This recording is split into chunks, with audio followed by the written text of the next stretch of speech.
Pourquoi sont-ils partis?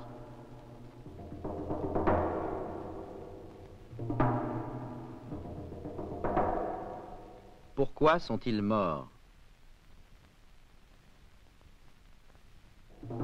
Pourquoi a-t-il tourné ces images? Pourquoi a-t-il organisé tout ça?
Pour quelque chose de plus que des prisons de béton,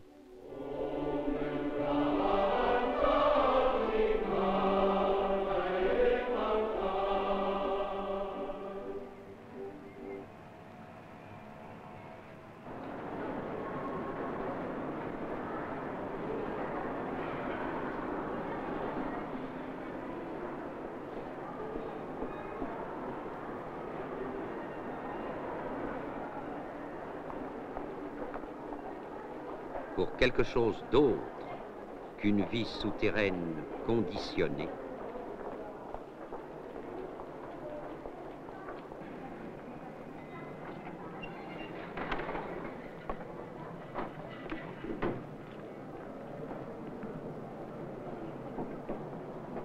certains hommes ont choisi.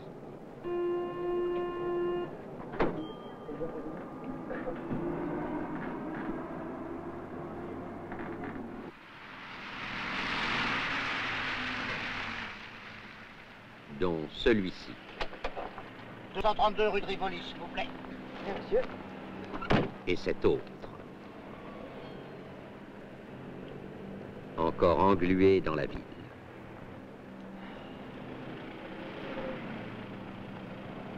Ça roule? Ça roule. Vous êtes bien derrière votre autobus, là. Que c'est intéressant pour vous, ces couloirs de circulation, parce que je vois que vous êtes coincé par les Ben autobus. oui, oui. Et vous ne pouvez pas doubler, finalement. Non, non, on peut pas doubler, là. Alors, Attendez, quel avantage pour vous? Eh ben, on peut voir la publicité. Tous les matins, à 6 plombes, quand je me lève, c'est l'aventure. Regardez celui-là devant, là. Hein? Il va avancer, il va reculer, c'est l'aventure. On ne sait pas ce qu'il va faire, on ne peut pas bouger, on est là. Voilà. Les couloirs d'autobus, Ouais. les lignes jaunes, Ah, ça, les c'est flics, tout ça, vous appelez ça l'aventure. Surtout les couloirs d'autobus, ça c'est vraiment Ah. l'aventure. Il y a toujours quelqu'un Eh dedans. ben, bravo. Ah, des feux rouges. Hop.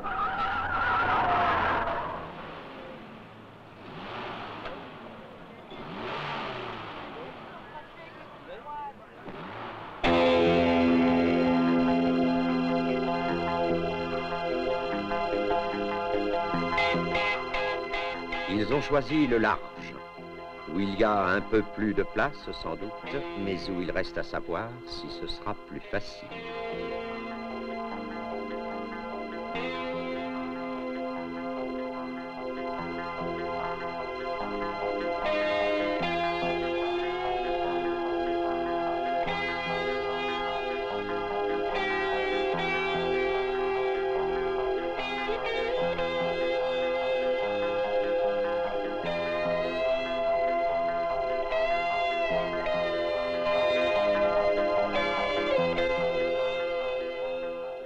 Pour moi, l'aventure, c'était de traverser toute l'Afrique, d'Abidjan jusqu'à Nice, et en moto.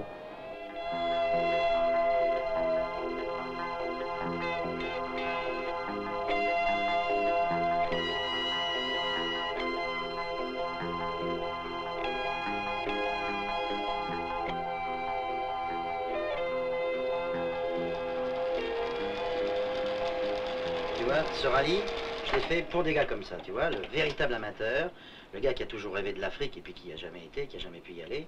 Et le rêve, c'est le départ d'Arly. Tu vois, tous ces gars en ligne qui partent dans la poussière. Alors maintenant, bon, on va laisser tomber ce truc-là, on va repartir au départ du rallye, au vrai départ, à la JB. Tu dois avoir monté les plans derrière. La JB, le vrai départ. Vas-y. Oui, à la JB d'abord, où en circuit fermé, sur terre battue, se déroule l'épreuve de présélection qui déterminera l'ordre des départs.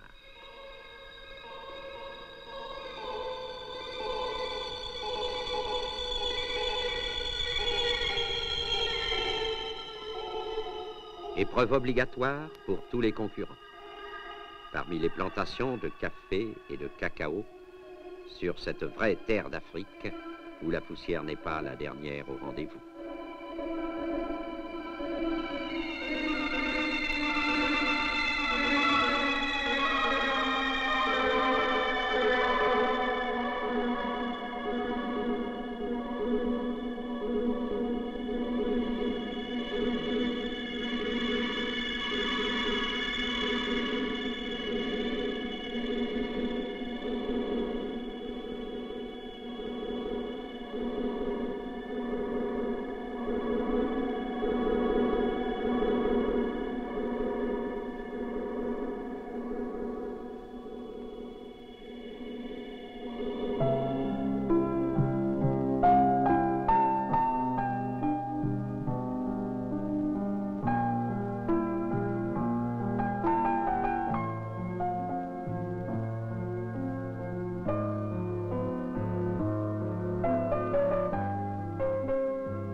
On est presque déjà parti. C'est en tout cas l'agitation qui prélude à toutes les grandes aventures.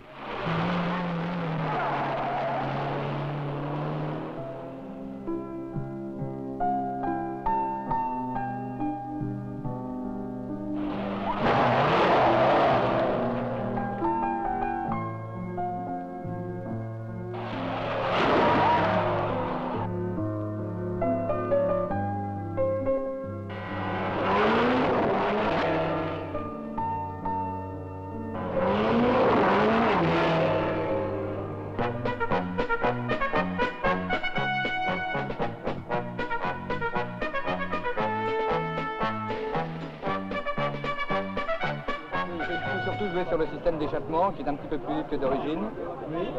Les amortisseurs sont spéciaux. J'ai fait fixer des portes jerrycan, un driftmaster et puis c'est à peu près tout. Cocher ici, meilleur temps aux essais.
Les temps sont au dixième de seconde, toutes catégories mélangées.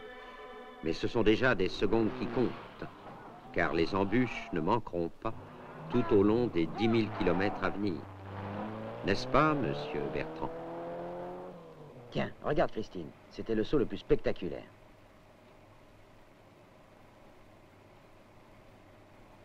Reviens en arrière.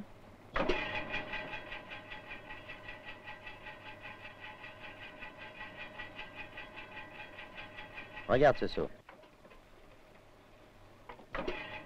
Regarde-moi ça. Regarde cette réception. Ouch! C'était vraiment limite le contre-braquage. Oui, les places sont chères et je vois que l'on prend des risques, surtout les dames. Et voilà le jour J. Nous y sommes. On dirait Paris ou n'importe quelle grande ville d'Europe, mais c'est Abidjan.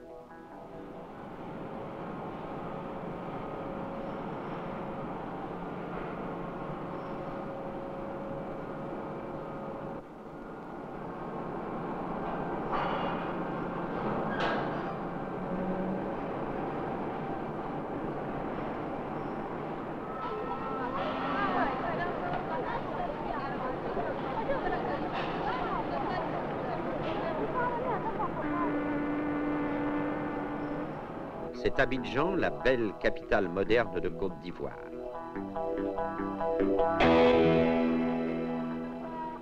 Abidjan, où tous les participants de ce rallye, dans le frais matin de ce 26 décembre, attendent le début de leur grande aventure.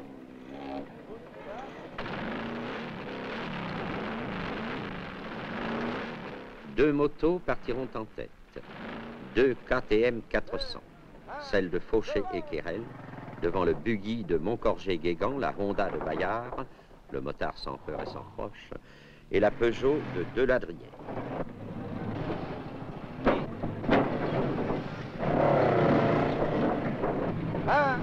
Ils sont 93 au départ de cette première étape, Abidjan-Niamey, 1725 km de piste dont on se souvient encore.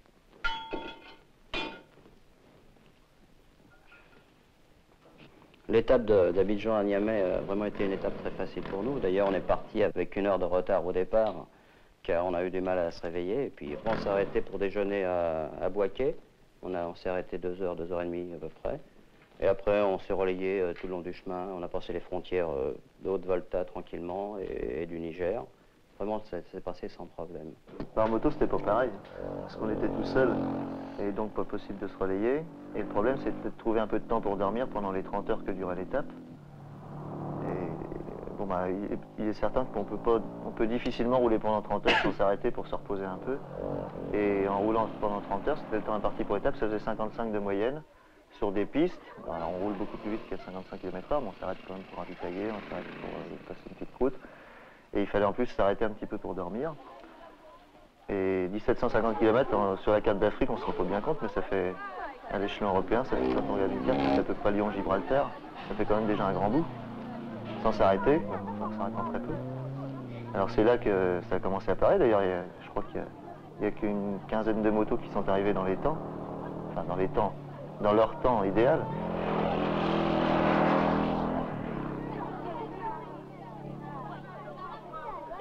Pour certains, en effet, l'aventure fut brève.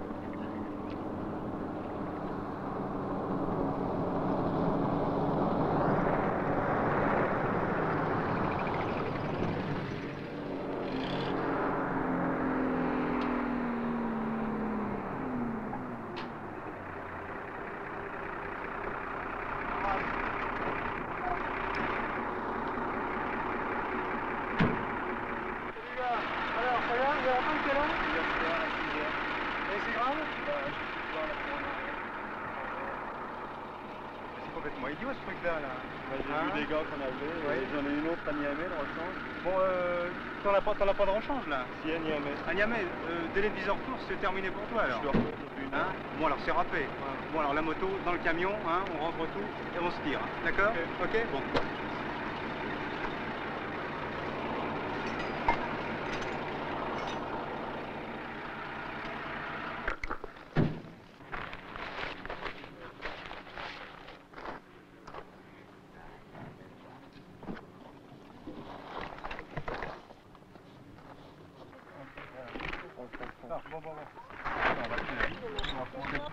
C'est quoi le carénage de cette PJ?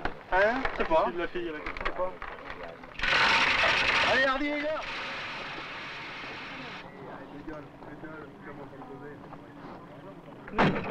Heureusement, on avait de la lecture.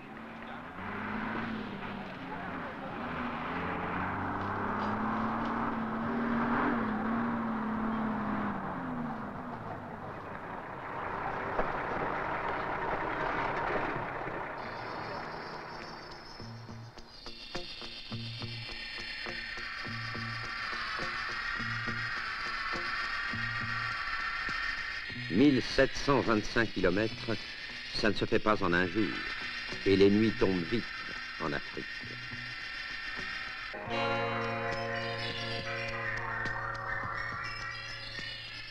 Vous êtes en panne là, les gars? Non, quelques difficultés, mais... Vous avez des problèmes? On va repartir. Problème, non? Jamais.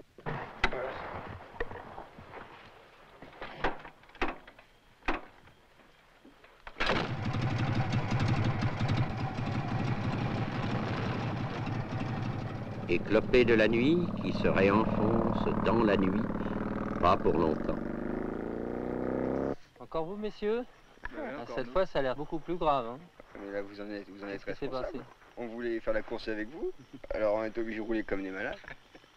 Et il y avait des trous et des bosses, mais jusqu'à présent ça allait.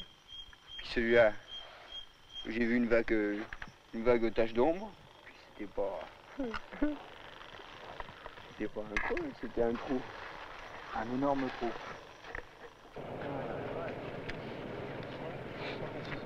Vous avez eu des problèmes cette nuit?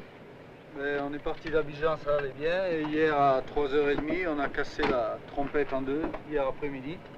On a téléphoné à Abidjan et nos mécaniciens sont venus. Et à 3h du matin, ils sont arrivés. Et ce matin, à l'aube, après avoir changé tout l'ensemble, le ressort et pont. On espère que ça va tenir après. Ça fait immobiliser combien d'heures tout ça? Entre le moment où on les a Entre- prévenus et maintenant, il s'est écoulé 12 heures, à peu près. Donc vous avez 12 heures de retard. Oui. Comme il y a 20 Enfin, heures de d'heure, mise hors course, ça doit aller. Ça On doit va aller. être ce soir à Niamey. C'est pas grave.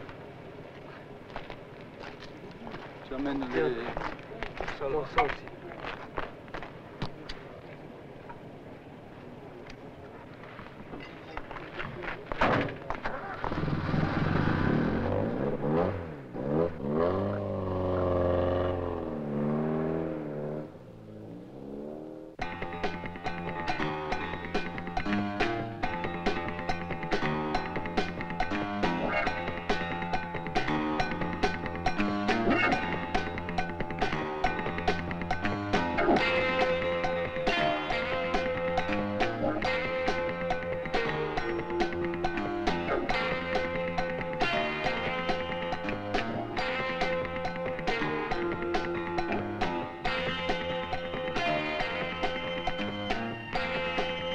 Ils roulent maintenant, pour eux, dans l'attente du grand jour.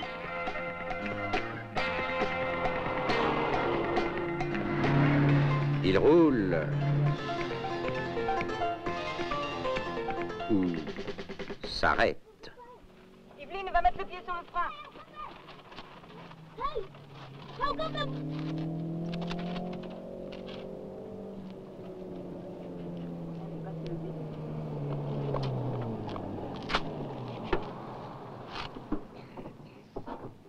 Bribri, viens m'aider. Alors les filles, on bricole? Je suis crevé. Il est redescendu un peu le cric. Il faudrait peut-être le remonter. C'est vrai, ça, non? Remets en route, ça baisse. C'est sympa de nous faire le coup de la banne, quand même. On te revaudra ça, ouais. Bon, besoin de rien d'autre, non? Ça va, tu peux filer, merci. On peut se barrer? Ok, voilà. Non, en effet, ça n'était pas tout à fait le moment. Et les mâles repartent.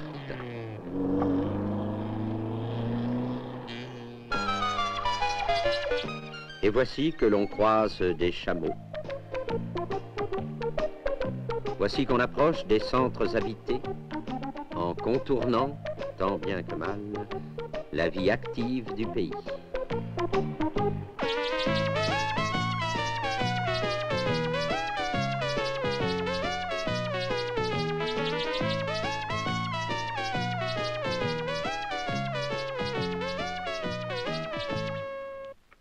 Ce sera bientôt Niamey.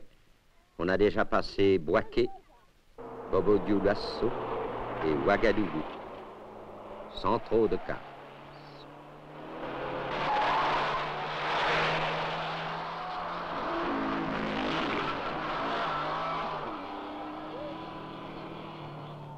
Ça n'était pas facile quand même.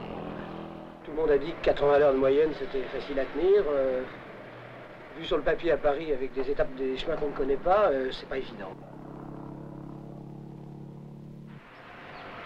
Pour moi, l'étape Abidjan-Niamey, ça a été quand même, dès le départ, la preuve qu'on pouvait faire ce rallye. Parce que c'est ce qui m'avait gêné au départ à Paris, quand j'ai vu ça sur la carte, j'avais dit 1730 km, c'est pas possible, on ne les fera jamais en moto. On avait le choix où on pouvait rouler vite et prendre des risques, ou rouler sans arrêter. Moi j'ai choisi, j'étais dans une très bonne condition physique, de toute manière au départ, donc ça n'a pas posé trop de problèmes. Je suis arrivé 1 heure à peu près avant l'heure idéale, hein, grosso modo.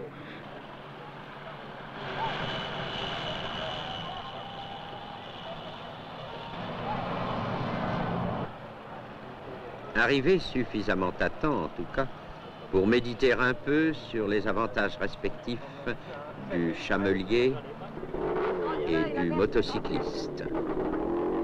À Niamey, au terme de l'étape, au bord du Niger, où chacun met de l'ordre dans ses affaires. Les lavandiers dans leur linge.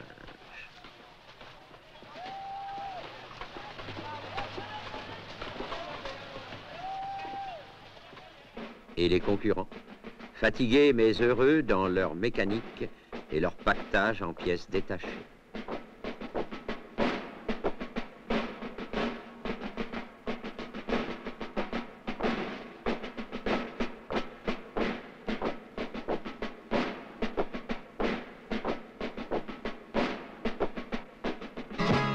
Peu de changements au classement général. Fauché en tête devant Kérel et derrière 2 Peugeot 504. Mais la nuit est la bienvenue, car tous le savent, c'est demain, au jour, que la course véritablement commencera. Niamey-Agadez, 900 km de Sahel, dont les difficultés certes n'étaient pas ignorées des organisateurs. Nous qui avions vécu la reconnaissance, nous savions déjà que la prochaine étape serait la plus sélective et que l'avantage y serait aux motos si elles étaient pilotées par des motards expérimentés.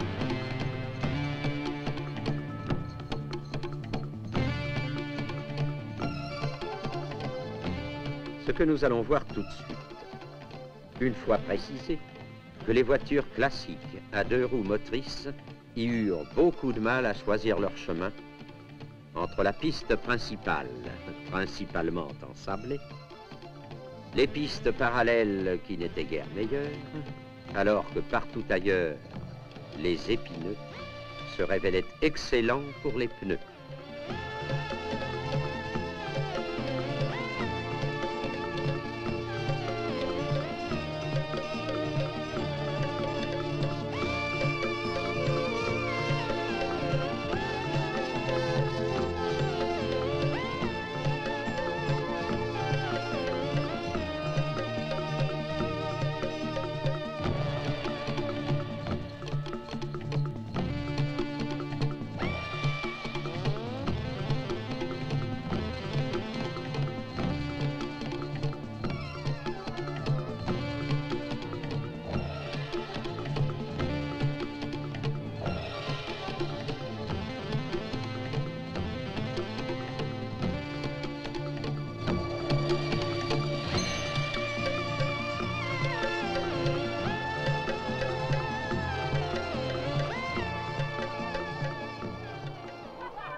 C'est le Sahel, avec quelques cases.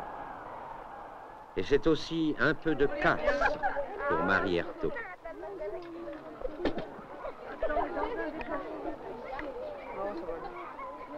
Comment ça s'est passé jusqu'à présent du niveau de départ d'Abidjan? Oh, pas mal. Pas mal. J'ai roulé de nuit. J'ai des moments délicats quand même, parce que j'ai roulé toute seule, tout le temps toute seule. Et enfin, ça s'est bien passé. Je pensais que ce serait plus dur. Toujours toute seule, sans arrêt? Mais oui, enfin, il y avait le sidecar qui me doublait, et parce qu'ils allaient bien plus vite que moi. Puis s'arrêter pour fumer des cigarettes et tout, moi j'étais régulière, hein, c'est ce que je cherchais, je m'arrêtais le moins possible. Enfin, j'ai eu peur le premier soir. Je suis rentrée dans un vélo de plein fouet, un Africain qui n'était ni éclairé, non, il arrivait dans le sens inverse. J'ai touché sa roue, il n'a rien eu, je me suis pas arrêtée, je me suis dit sinon il va me tabasser. J'ai crevé tout bonnement, là. Ça fait 3 heures que je suis là. J'avais laissé ma chambre dans le camion balai et il n'en avait pas, c'était pas les bonnes. On a perdu un temps. On s'est aperçu que le malheureux, là, le type qui vient de tomber là, juste derrière, avait le même pneu, alors on change, on a perdu beaucoup de temps, mais enfin je pense que ça va aller même. Tu vas pouvoir repartir quand même. J'espère. Il faudra arriver dans les délais. Fait toujours mal à la tête? Non, ça va beaucoup mieux. Ça va beaucoup mieux? Oui. J'aurais bien voulu continuer, mais si j'ai un traumatisme crânien, il vaut mieux plus long. Ah bon? Et ils vont te ramener maintenant, là? Ils vont te ramener maintenant? Oui, maintenant. Puis la machine va être rapatriée. De toute façon, elle est Non, il y a moyen de la repenser, de la réparer. Je sais pas, je suis complètement dans le potage.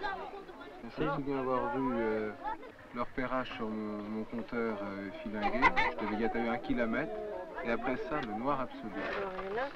Certains repartiront, mais pas d'Abbeville. Tiens, un mort comme ça. C'est ça qui se fait. Alors c'est pour ça qu'il reste place. C'est là, voilà. Ouais, un autre gars pour tenir le mec, justement. Parce que toi, tiens. Voilà. Tu fais un autre comme ça. Ça te fait mal?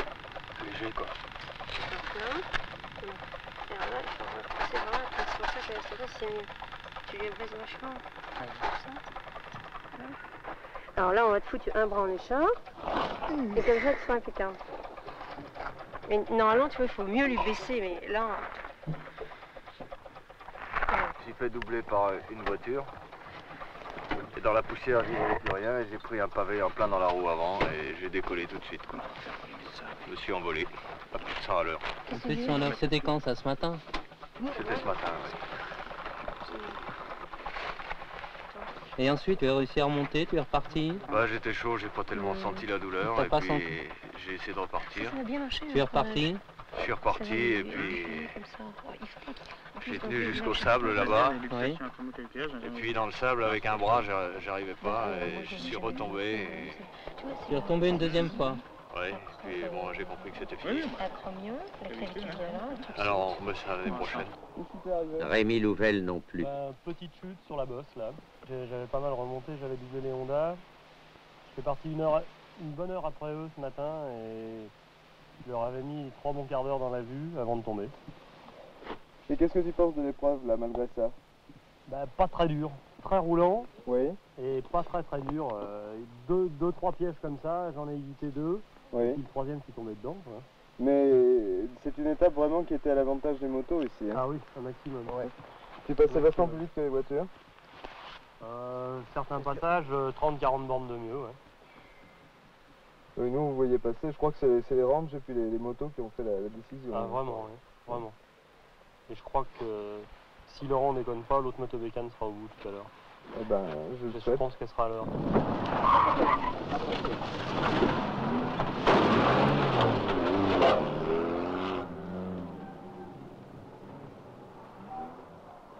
Et celle-là, qu'est-ce qu'elle a, la voiture d'Hubert Piernet? Qu'est-ce qui t'est arrivé, Hubert? Casser la vignette de direction. Tu entends pas un petit trou?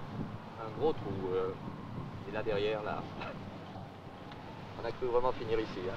Finir ici, sous l'œil impassible des chameaux du Sahel, où l'eau, c'est la vie. N'est-ce pas, Puisatier?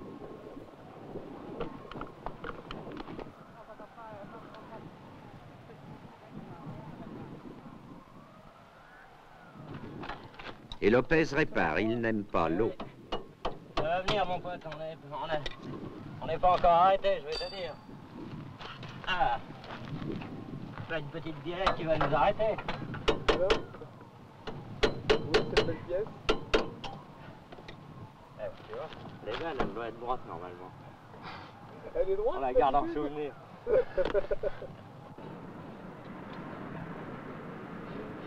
D'autres aiment l'échec. Oui, très cher, oui. C'est évidemment très cher. On avait cassé la suspension et on n'avait aucun moyen de se dépanner.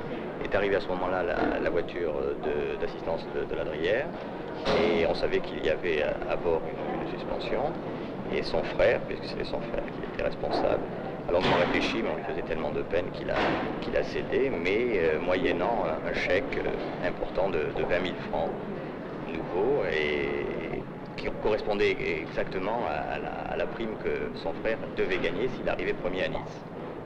Alors c'est comme ça que j'ai pu faire un chèque de 20 000 francs dans le désert, ce qui n'est peut-être pas permis à tout le monde, mais enfin je pense que s'il avait été 10 fois supérieur à ce montant, je l'aurais fait quand même pour m'en sortir.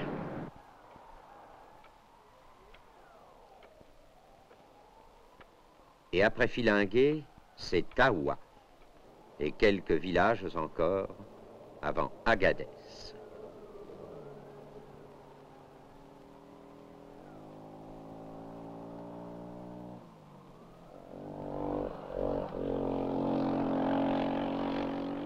Même et surtout dans le désert, quand il y a de l'eau, c'est la vie.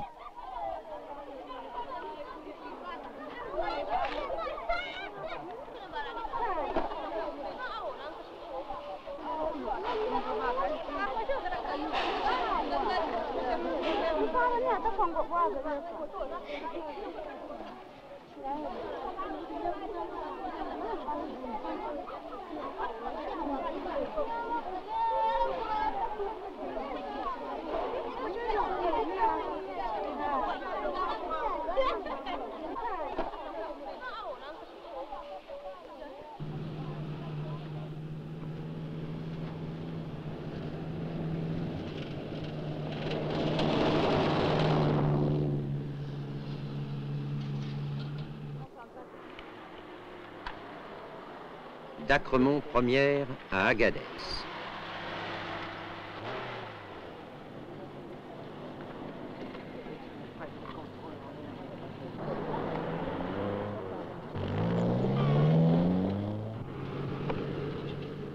Et la nuit tombe.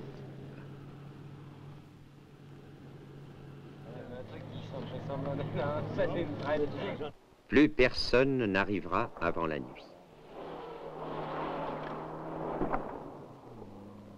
Et quelqu'un n'arrivera pas.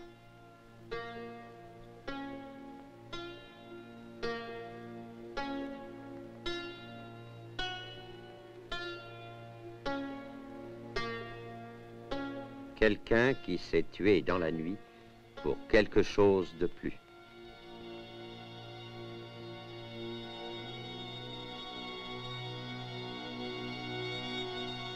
Hugon Daniel, 32 ans.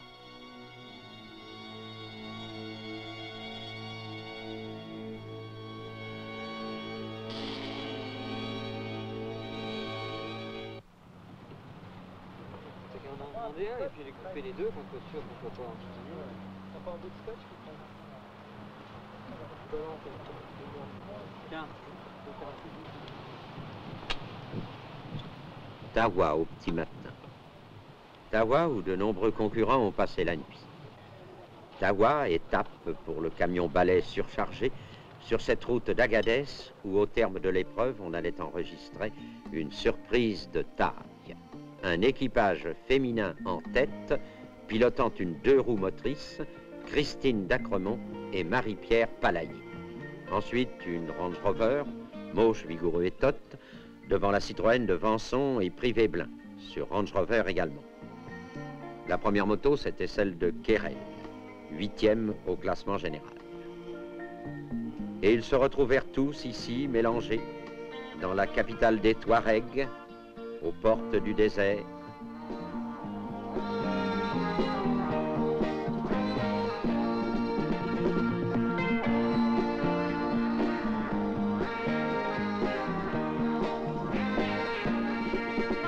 Ils se retrouvèrent tous, s'efforçant dans la ferraille de trouver au stock de pièces détachées la pièce précieuse qui pourrait leur manquer demain. C'était une sorte de séminaire des bricoleurs, où l'on écrivait à la soudure électrique une des pages, et non la moins belle, de l'aventure.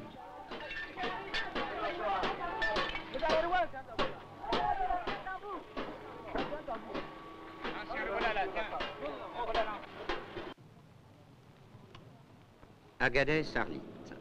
31 décembre au matin, ils ne sont plus que 51 concurrents et concurrentes. Christine Dacremont en tête, comme on sait. Mauche, ensuite, et ses coéquipiers, dans leur Range Rover.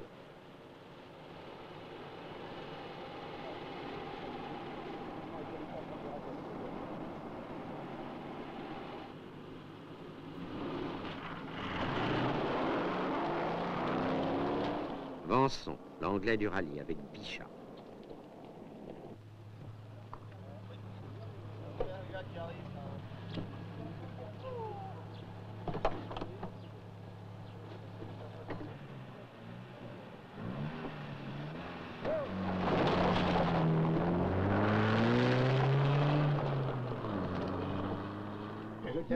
Rivet, Blin.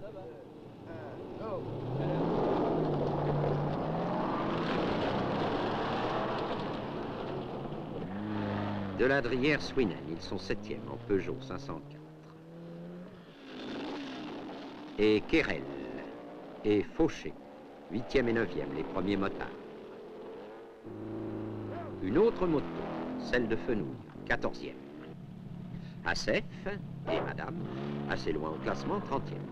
C'est le départ de cette 3e étape qui s'annonce courte et facile, 240 km jusqu'à Arlit.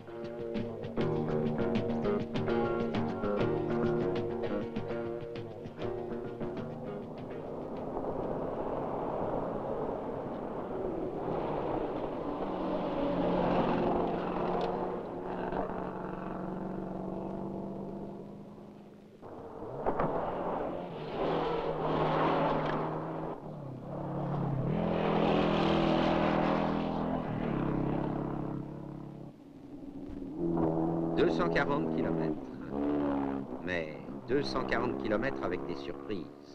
Oui, et en pratique, ça a été une étape fatale et longue. On a commencé à cafouiller dans la mer de sable, dans l'oued desséché. On y est resté avec d'autres, c'est vrai, mais nous, ça nous a presque coûté la voiture. Une mer de sable qui n'existait pas quelques mois plus tôt lors de la reconnaissance du parcours.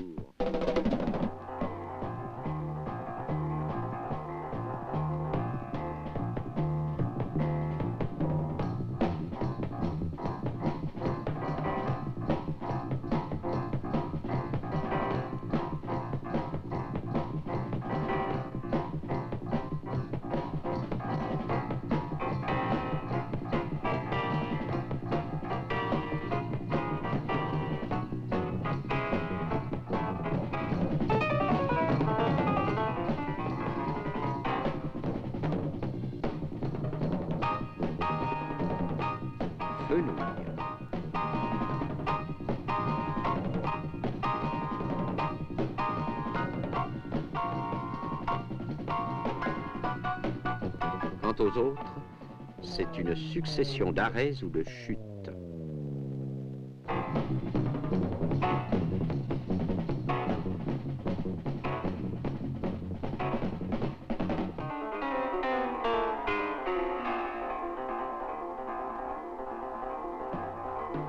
Des enlisements en série.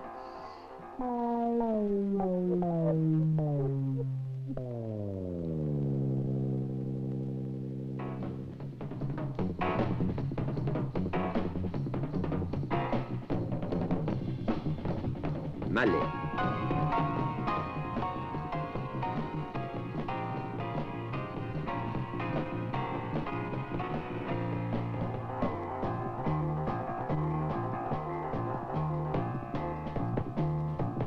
Et de la Drière avec les villageois pousseurs.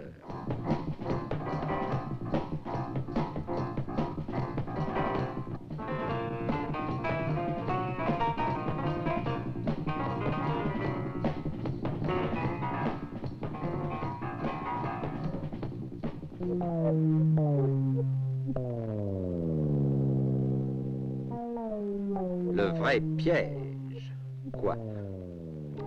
sauf pour les habitués.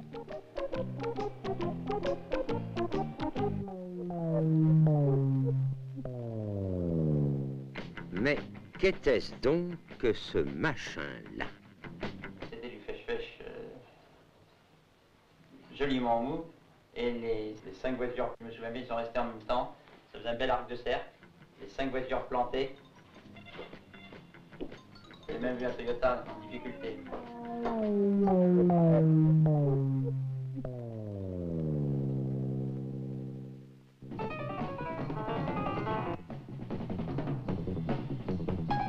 Heureusement, les premiers hommes bleus étaient là. Et l'on désensablait. Et on poussait. On poussait. Au risque d'en perdre sa femme. N'est-ce pas, monsieur Assef? Quant au docteur Cattel... On s'est sorti, moi, en payant le village. J'ai donné 10 000 balles, tout le village a poussé.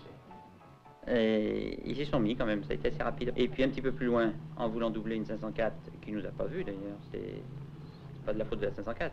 Elle nous laissait pas passer, nous on la rattrapait. J'ai doublé, je suis passé dans un trou à éléphant, je ne sais quoi, enfin, un gros trou. La voiture s'est pliée dans le sens de la longueur. Et je vous laisse imaginer les dégâts. Et puis pour achever tout ça, alors qu'on n'avait plus de pare-brise, on n'avait plus d'essuie-glace, on n'avait plus de klaxon, que les suspensions ne marchaient pas, que les portières s'ouvraient plus, on s'est planté dans d'énormes ornières avec les roues dans le vide. Le démarreur s'est coincé, la batterie s'est vidée et on a pu s'en sortir que parce que une équipe de passage bien intentionnée nous a tiré et prêté une batterie pour repartir.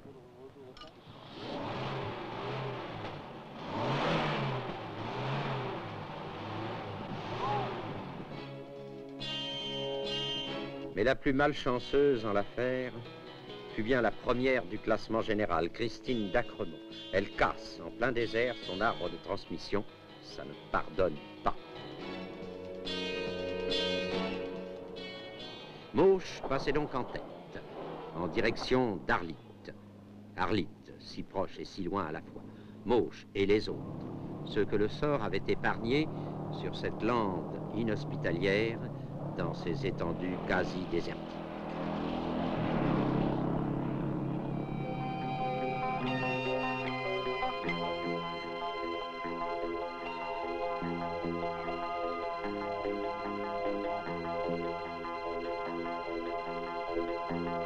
« 160 à l'heure parfois. Oui, ça console de la mer de sable. Et pour ceux qui sont passés, l'aventure est belle. »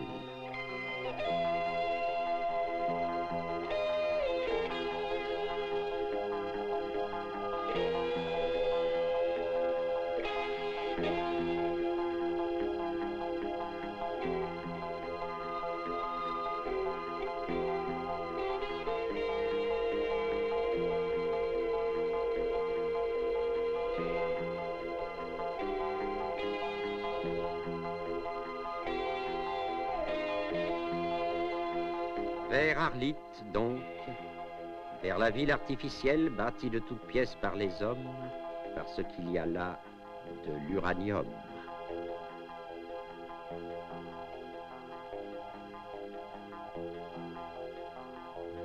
Pipard se pointe.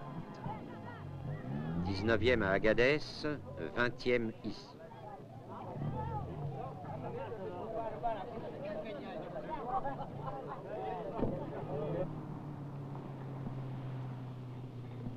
Turco, ensuite.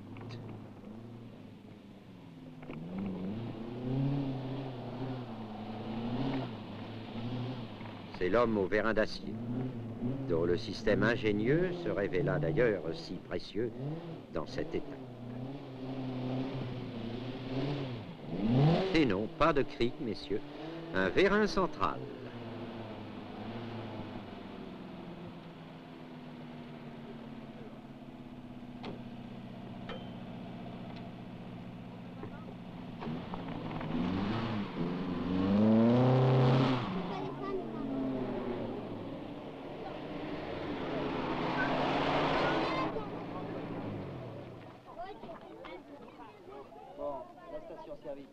droite, 2 km 500 tout droit, ligne à haute tension, à droite, campement, à boire, à bouffer, etc. À boire, hein. Allez, go. En route, dégagez devant. Tiens, voilà le plan. Go. Tournez à droite.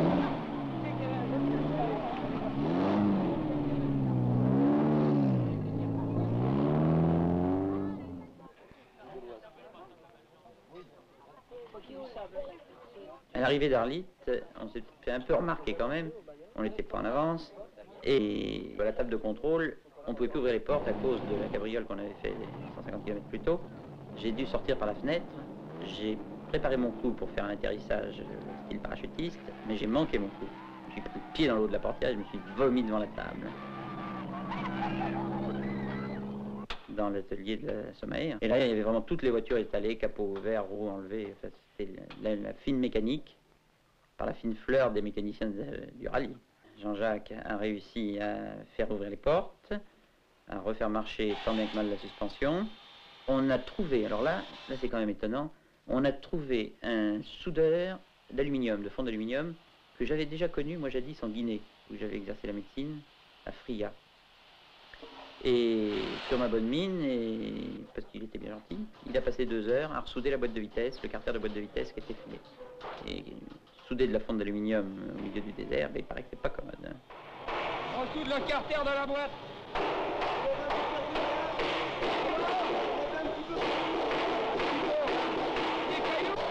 Alors, tu comptes repartir demain? Super bien, oui. Christine, qu'est-ce qui s'est passé exactement? Bien, c'est la sortie de la boîte, c'est l'arbre de construction qui a cassé.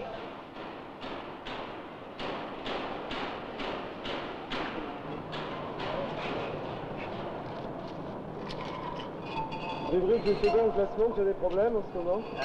Tu as des problèmes d'après ce que tu viens de me dire? Ben, apparemment oui, on a la boîte de vitesse qui s'est ouverte, on a le plan de joint entre le Saint-Bar et le Renault qui s'est desserré. L'huile est tombée et on a certainement serré la boîte. Il y a peut-être un synchro qui est cassé. Tout à l'heure, quand on a enlevé le bouchon de vidange, il y a un petit bout de bague en bronze qui est venu avec. Ah oui.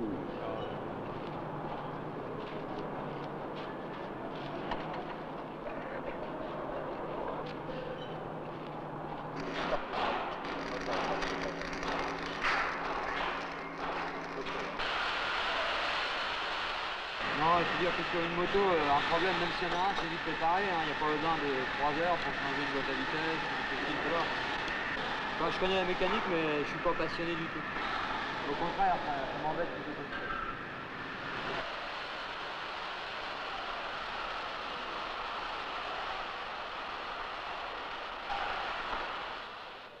ça. Autre cassure, celle du temps, car la Terre tourne, et c'est ici, à Arlit, que l'on passe de l'an 75 à l'an 76, et de la dinde au michoui. 5, 4, 3, 2, 1, 76.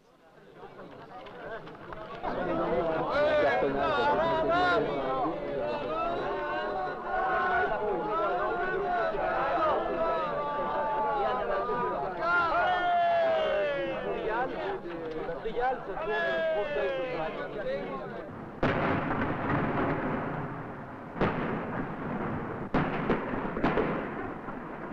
2 janvier, Arlit, Tamanrasset, 640 km, départ en ligne.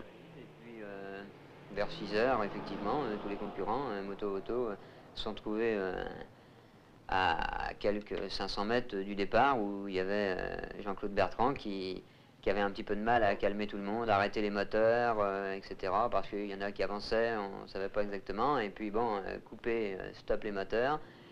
Il avait un petit peu de mal à se faire entendre. Il a appelé les concurrents, un par un, dans l'ordre du classement.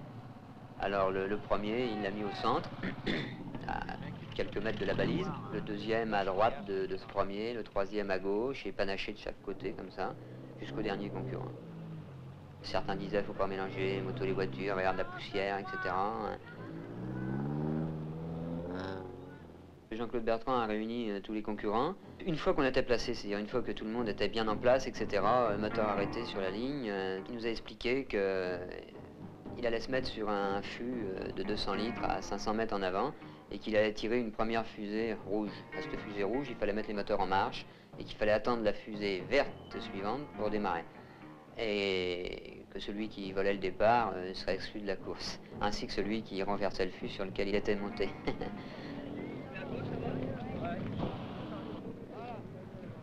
Racontera ta vie, elle t'amènera 7.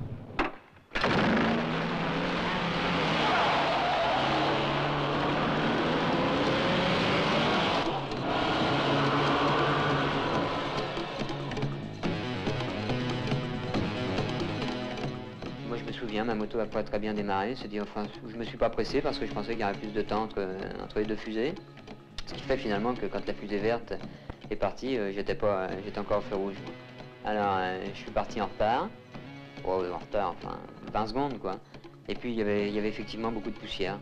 Alors, comme la poussière, elle venait de gauche à droite, j'ai obliqué sur la gauche et puis j'ai roulé peut-être 1 kilomètre hors piste, si on peut dire, bien qu'il n'y avait pas de piste, pendant environ 10 km, ce qui fait que j'ai contourné un petit peu ce nuage de poussière. J'ai roulé comme ça, plein gaz, pour essayer d'être quand même dans le peloton de tête, disons. C'était plus sympathique que de ramer la poussière derrière. Et puis, au bout de, je sais pas, 10 minutes, peut-être, j'ai rebliqué sur la droite.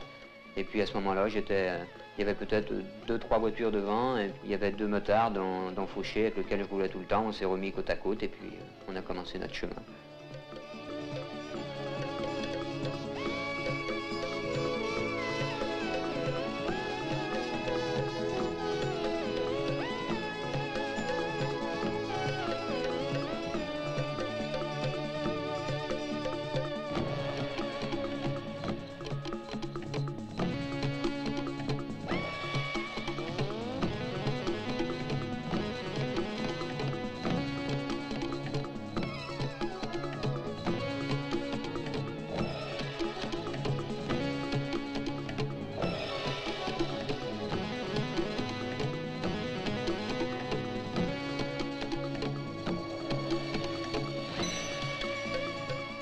Au début, on roulait sur une piste qui était très dégagée, peut-être pendant 100 km, ce qui fait que là, les voitures allaient un petit peu plus vite. C'était très relax parce qu'il n'y avait aucun problème de pilotage ni rien. On roulait, disons, en tenant le guidon d'une main, l'autre main qui se promenait sur le réservoir, dans la recherche de confort, etc. Et puis, ça commençait à devenir un peu plus dur avec des petites dunes. Il a fallu piloter un peu. On a commencé à rattraper quelques voitures, à prendre une belle cadence. Puis il y a eu un trou plus prononcé que les autres, et puis l'accident stupide.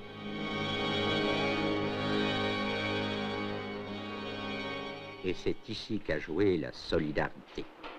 Nous avons décollé de l'aéroport d'Arlit vers, je sais pas, 3 quarts d'heure, une demi-heure, 3 quarts d'heure après le départ. Et à ce moment-là, on a remonté tous les concurrents, on remontait un à un, ces concurrents précédés, enfin suivis plus exactement par un sillage de sable, c'était formidable, on aurait dit une course de bateau à moteur.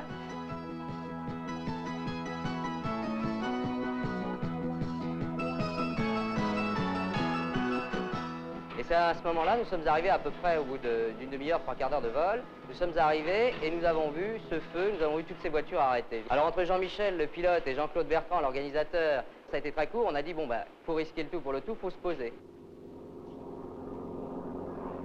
Question de vie ou de mort, question de minutes aussi. Il a la rate éclatée.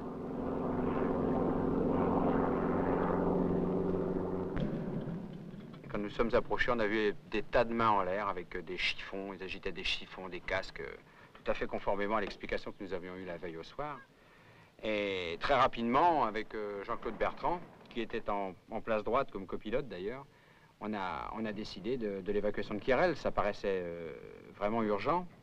On a donc fait un tour très rapide au-dessus de l'accident pour repérer le terrain. Et après avoir quand même interrogé les 2 journalistes qui étaient à l'arrière, puisqu'on mettait quand même leur vie en danger dans un atterrissage forcé, bien sûr, ils ont accepté le risque et on a donc décidé de se poser pour évacuer Quirel en plein désert, dans cette zone qui était un mélange de sable et de cailloux. Là, mon camarade Fauché a arrêté tous les concurrents, et tous les concurrents qui suivaient derrière se sont arrêtés. Et on s'est retrouvés là une bonne vingtaine de personnes. Alors, chacun est venu me remonter un petit peu le moral, et puis il y a eu les filles, Marie-Odile, qui qui est arrivé, et puis je pense qu'une présence féminine, c'est important, ça remonte le moral. On avait vécu tous ensemble pendant 4 jours, chacun avec ses déboires, on s'arrêtait quand l'autre était en panne, etc. Alors, c'était un peu une grande famille. Je pense qu'il y a le côté humain qui a beaucoup joué. C'était vraiment... Si je regrette d'être tombé, c'était une belle aventure de ce côté-là, parce que tout le monde a fait preuve de beaucoup de... L'esprit de la course est tombé et l'esprit humain a repris là-dessus. C'était vraiment chouette de ce côté-là. Nous sommes posés assez près de la piste, mais à une centaine de mètres de Quérel, parce qu'on ne pouvait pas l'approcher. Il y avait une dune assez forte. Nous sommes posés à une centaine de mètres et on nous a amené Quérel à cet endroit-là.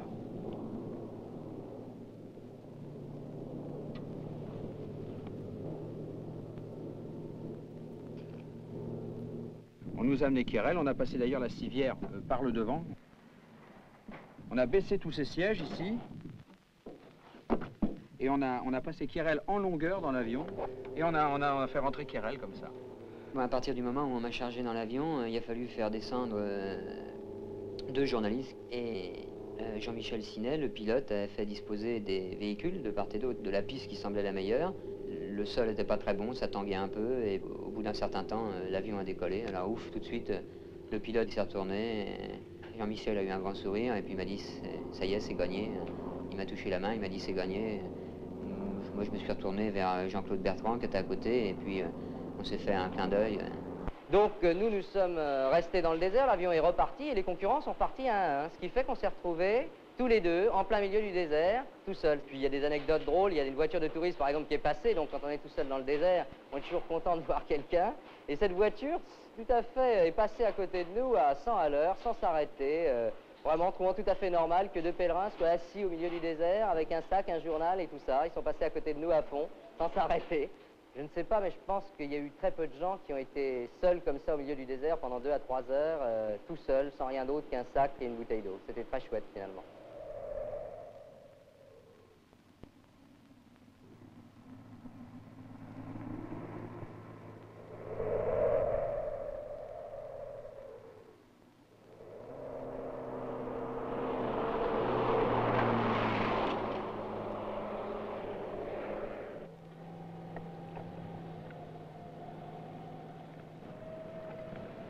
Où est-ce qu'elle est la balise?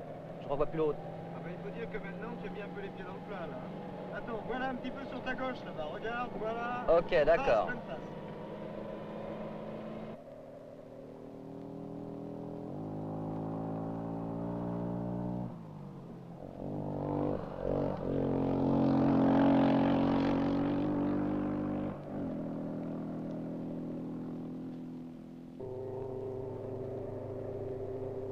C'était un vrai désert, oui, où la course continuait, apportant sur le tard à ses rescapés le spectacle sans prix d'un coucher de soleil sur le Hogar sauvage.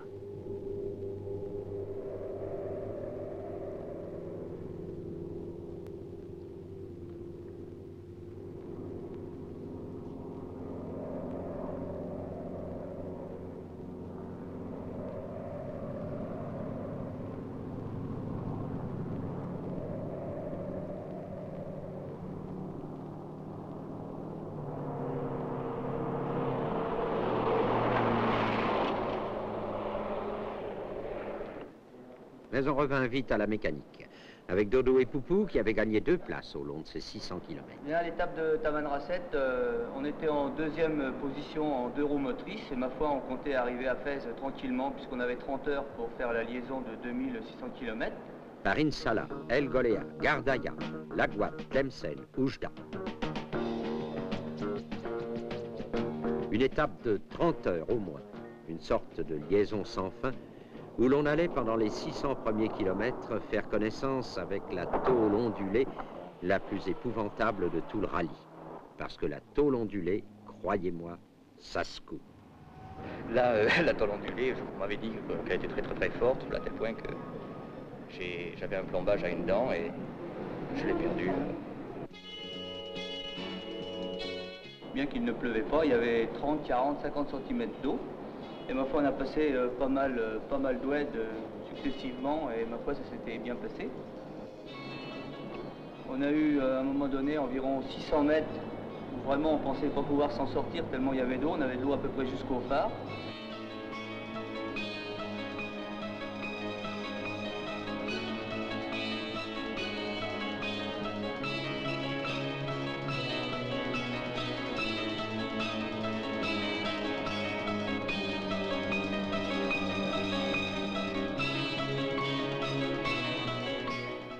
Et ensuite, on a eu un oued.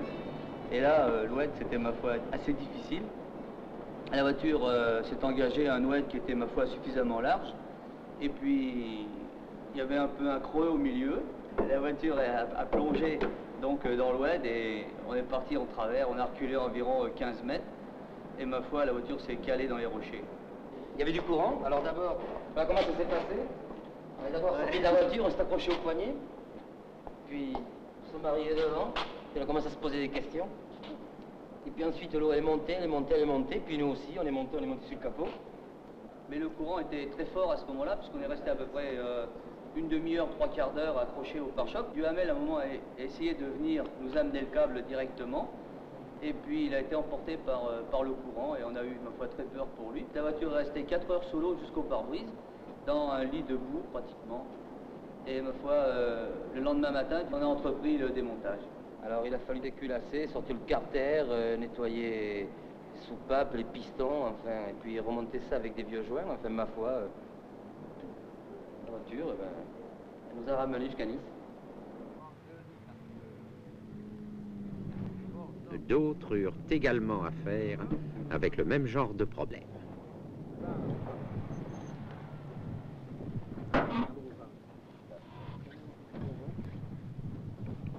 Alors les mecs, où vous en êtes là-dedans? C'est la merde. Des problèmes? Ouais, j'en sais rien, c'est la vraie merde, on est sans vis, sans rien, ça flotte depuis l'oued, il y en a partout. Il y avait un amortisseur qui était barré, on s'est arrêté sur un endroit sec de la piste. Amène la vidéo. Tu voyais ça 10 minutes après, hein, le temps de lever le truc. Il y avait la flotte qui arrivait, disons, sur l'oued. Et une petite vague. Il y avait 2 camions. On a juste le passage entre les... 2 camions et demi même. Il y en avait un, il y avait que le dessus qui dépasse. C'est exact, je sais pas comment ils vont le ressortir celui-là. Il y a des belles parties de pelletage en perspective. 150 km après le départ, lorsque j'ai vu ces nuages qui arrivaient et tout, j'ai dit Adam, il faut attaquer le spécial parce que sans ça on va être enquiquiné. Ouais. Connaissant les oueds à la vitesse que ça monte, alors on s'est vraiment dépêché. De suspension, de toute façon. Ah oui, toi tu t'es plaqué, oui. Ça y est, ça crache, ça crache. Les copains, tenez-vous, on repart. Oh, ça doit être bon.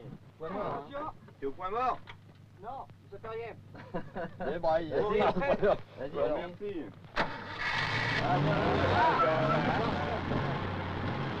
Ça ratatouille un peu, mais c'est bon. 12 abandons dans cette étape, où après les oueds et les inondations, on avait mis cap au nord, l'oasis d'Insala ayant mis fin au désert.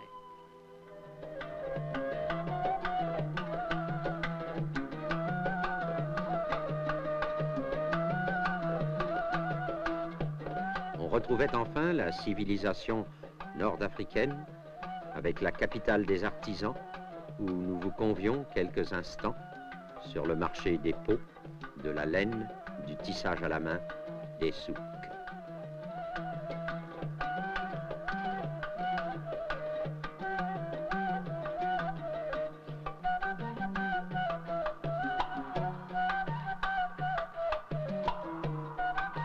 Côté voiture, privé en tête.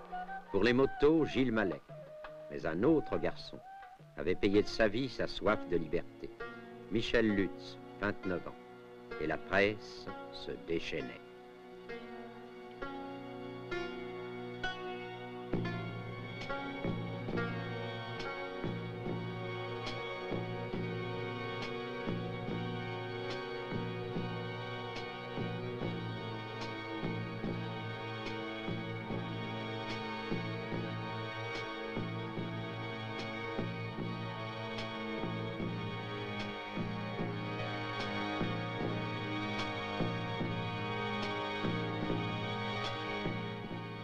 C'était le 5 janvier.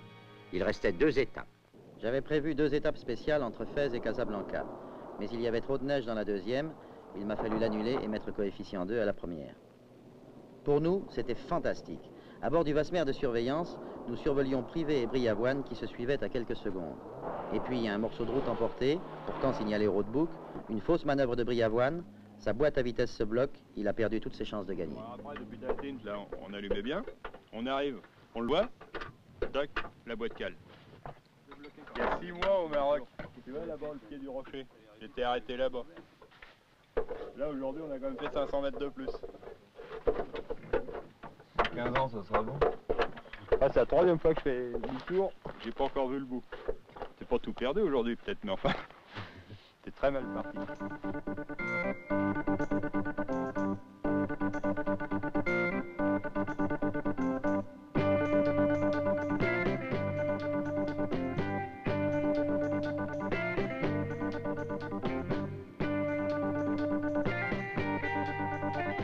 Et c'est l'arrivée à Casablanca, où la compétition, il reste l'Espagne par Gibraltar, est pourtant pratiquement terminée.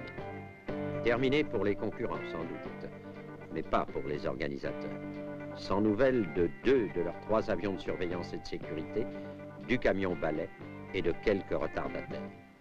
Sans compter leur étonnement et leur déception à la lecture d'une presse mal informée sans doute et avide de gros titres.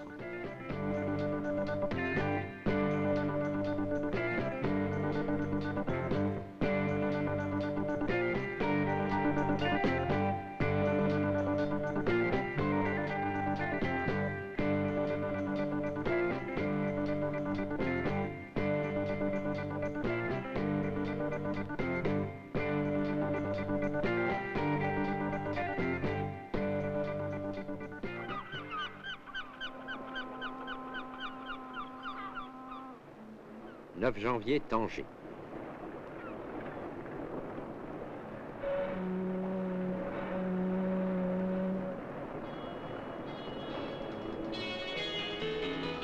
Embarquement de la Range Rover de Privé.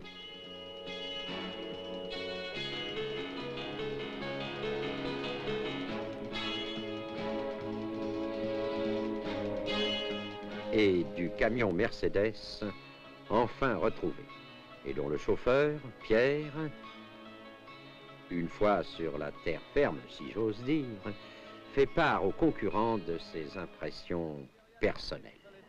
Et puis en voiture, ils ont un avantage, ils peuvent surveiller au volant. Le camion balai tout seul, hein. Et vas-y que je te, hein.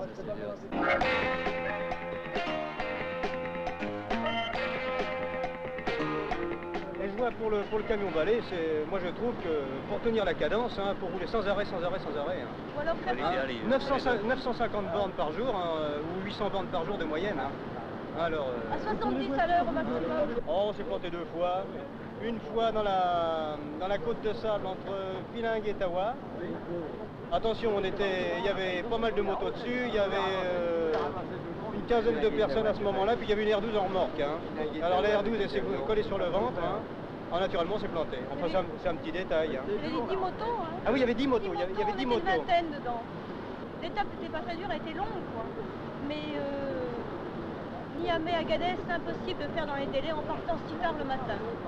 Il fallait rouler de nuit et en passant dans les épineux, on perdait la piste. Et c'était un truc à se paumer, vraiment. Il faudrait interdire aux motos de rouler de nuit. De telle heure à telle heure, il faudrait une coupure. José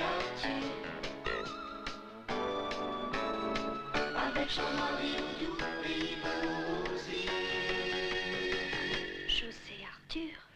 Bonsoir.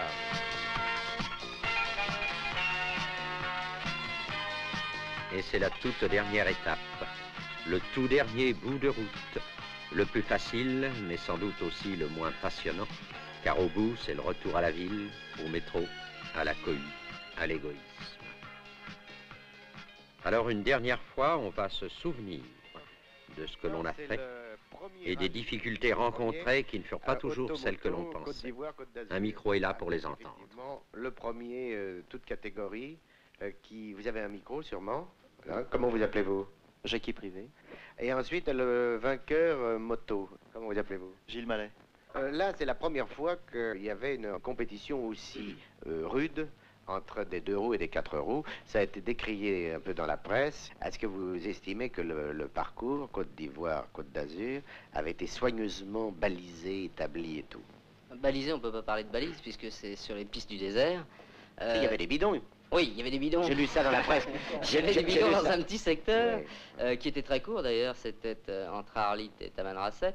Mais sur le plan organisation, je crois, enfin, il faut demander à tous les concurrents, je crois que c'était relativement bien organisé parce que c'est une entreprise très difficile à mettre sur pied, dans la mesure où on lâche près de 100 concurrents sur 10 000 km de désert. Et je pense qu'avec les moyens que l'organisateur Jean-Claude Bertrand a eu, je pense que ça a été très bien fait. Bon. Et les dangers du 2 roues, c'était quoi? Quelle était la principale difficulté du 2 roues? La piste n'était pas techniquement difficile. La principale difficulté, c'était qu'on ne dormait pas assez. Et donc, c'était de conserver une tension nerveuse suffisante pour garder tous les réflexes en bon état et pour voir bien clair. Quand on part pour, je crois, 9250 km, il faut savoir démonter sa moto les yeux bandés ou pas? C'est plus prudent? Bah, c'est mieux de savoir le faire, mais c'est pas vraiment indispensable, puisque parmi les gens qui sont arrivés, il y en a au moins un, Aurelio, qui ne sait pas distinguer un 2 temps d'un 4 temps, une bougie d'une soupape, et puis il est arrivé frais et rose, avec une moto en bon état et sans assistance. Alors, je crois qu'il faut surtout avoir de la chance. Vaut mieux avoir de la chance et pas savoir démonter sa moto que l'inverse. C'est beaucoup plus le froid, contrairement à la légende. On pourrait croire que la chaleur qui a fait souffrir un peu les concurrents. Non? Ah oui, de toute manière, c'est surtout le froid. Je pense qu'on a eu une température pendant tout le rallye, et tout le monde peut être d'accord, qui n'a jamais été saharienne. Hein. Oui, jamais. Donc ça, c'est jamais. En réalité, le désert, l'hiver, c'est froid et humide. Bon. Mais par contre, un rallye comme ça, il faut bien se dire que c'est impossible à faire en été. Bon. Alors pour vous, il y a eu un décalage parce que vous avez saisi le désert et brusquement la ville. Oui, non, disons, Nice. on est parti de Casablanca et on est arrivé à Nice. D'ailleurs, à Nice, c'était assez émouvant parce que d'abord, on était escorté par des gendarmes. Ce qui, pendant, c'est toujours émouvant. Ce qui, pendant le rallye, Ça, vous avez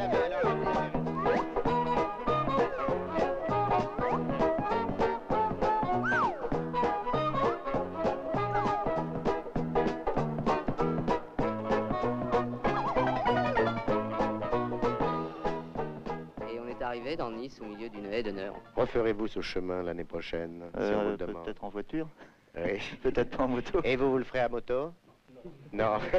Il y a un truc important à dire, on parlait de l'avenir du rallye tout à l'heure. Eh ben dites-le. Eh ben Bertrand va faire un truc très grandiose avec ce rallye, c'est qu'il va rester automoto bien sûr, mais qu'il va se disputer à partir de l'année prochaine, chaque année sur un continent différent. Il va faire les 5 continents et il y aura un classement total sur les 5 rallyes des 5 continents.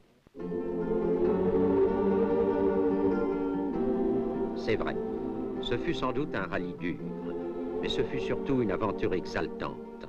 Et pour tous ses participants, en dépit des ouettes, des bosses, du sable et du vent, des blessés et des disparus, une seule idée, un seul désir, recommencer l'année prochaine, en dépit des commentateurs en pantoufles et pour quelque chose de plus.